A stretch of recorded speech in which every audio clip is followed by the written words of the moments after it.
नमस्कार, स्वागत है आपका टीवी 20 भारत में। मैं हूं आपके साथ शालिनी। आइए बढ़ते हैं आज की बड़ी खबर की ओर। योगी कैबिनेट की बैठक आज। निजी बिजनेस पार्क और गेहूं खरीद नीति पर अहम फैसले संभव। मुख्यमंत्री योगी आदित्यनाथ की अध्यक्षता में कैबिनेट बैठक में निजी बिजनेस पार्क योजना और गेहूं खरीद नीति को मंजूरी मिल सकती है। रबी विपणन वर्ष 2026-27 के लिए 2585 रुपए प्रति क्विंटल MSP पर गेहूं खरीद को स्वीकृति मिलने की संभावना है। मुख्यमंत्री योगी आदित्यनाथ की अध्यक्षता में सोमवार को होने वाली कैबिनेट बैठक में निजी बिजनेस पार्क विकास योजना व गेहूं खरीद नीति संबंधी प्रस्ताव को स्वीकृति मिलने की संभावना है। बैठक में आवास, ऊर्जा, माध्यमिक शिक्षा, लोक निर्माण, IT, गृह, नमामि गंगे और ग्रामीण जलापूर्ति विभागों से जुड़े 21 और प्रस्तावों पर भी कैबिनेट की मोहर लग सकती है। रबी विपणन वर्ष 2026-27 के लिए 2585 रुपए प्रति क्विंटल न्यूनतम समर्थन मूल्य पर गेहूं खरीद नीति को कैबिनेट को मंजूरी मिल सकती है। आमतौर पर सरकार किसानों से गेहूं खरीद के लिए बोरे उपलब्ध कराती है। वैश्विक परिस्थितियों के चलते बोरे महंगे होने पर सरकार अतिरिक्त धनराशि देने का निर्णय ले सकती है। उत्तर प्रदेश में निवेश को बढ़ावा देने के लिए प्लग एंड प्ले मॉडल पर निजी विकासकर्ताओं द्वारा शेड वाले बिजनेस पार्क विकसित किए जाने की योजना संबंधी औद्योगिक विकास विभाग के प्रस्ताव को भी कैबिनेट भी स्वीकृति मिल सकती है। इसके तहत निजी विकासकर्ता को सरकार द्वारा भूमि उपलब्ध कराई जाएगी। विकासकर्ता उस भूमि पर शेड सहित बुनियादी सुविधाएं उपलब्ध कराएगा। शेड निवेशकों को किराए पर उपलब्ध होंगे। इन्वेस्ट यूपी ने हाल ही में निवेशकों से इस संबंध में सुझाव लिया था। सिंगापुर व जापान में मुख्यमंत्री ने स्वयं भी कई बड़े औद्योगिक शेड देखे थे, जहां पर छोटे छोटे निवेशकों ने अपनी इकाइयां स्थापित की थी।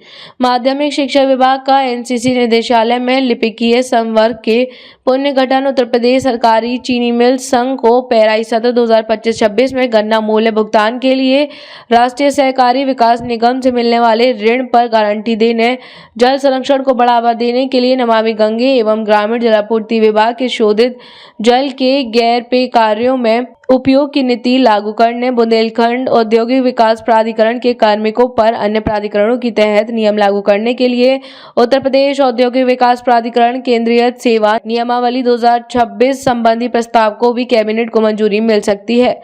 संभल में गंगा एक्सप्रेसवे के किनारे integrated logistics and manufacturing cluster की स्थापना से संबंधित प्रस्ताव को भी स्वीकृति दिए जाने की संभावना है।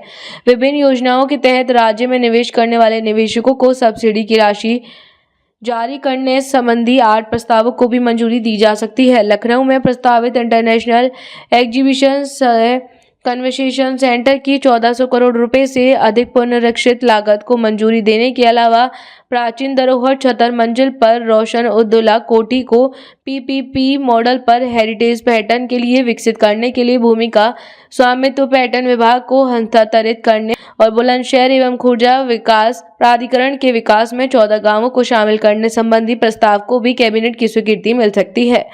गोरखपुर शहर को सोलर सिटी के तौर पर विकसित करने के लिए चिऊ आतल में 20 मेगावाट क्षमता के फ्लोटिंग सोलर पावर प्लांट की स्थापना करने 2242.90 करोड़ रुपए से नेवली उत्तर प्रदेश द्वारा पचवारा साउथ कोल ब्लॉक का विकास करने, लखीमपुर खीरी में अकबरपुर रायपुर गांव के बीच शारदा नदी के डेबर घाट पर सेतु व पहुंच मार्ग आदि के कार्यों की लागत संबंधी प्रस्ताव को भी कैबिनेट की स्वीकृति मिल सकती है। खबरों में अब तक के लिए बस इतना ही। फिर होगी आपसे मुलाकात, तब तक के लिए नमस्कार और देखते रहिए टीवी 20 भारत। ऐसे ही लेटेस्ट अपडेट पाने के लिए हमारे चैनल को सब्सक्राइब करें और तुरंत नोटिफिकेशन पाने के लिए बेल आइकन दबाना न भूलें। यदि आप हमें फेसबुक या इंस्टा के माध्यम से देख रहे हैं तो हमारे पेज को फॉलो जरूर करें।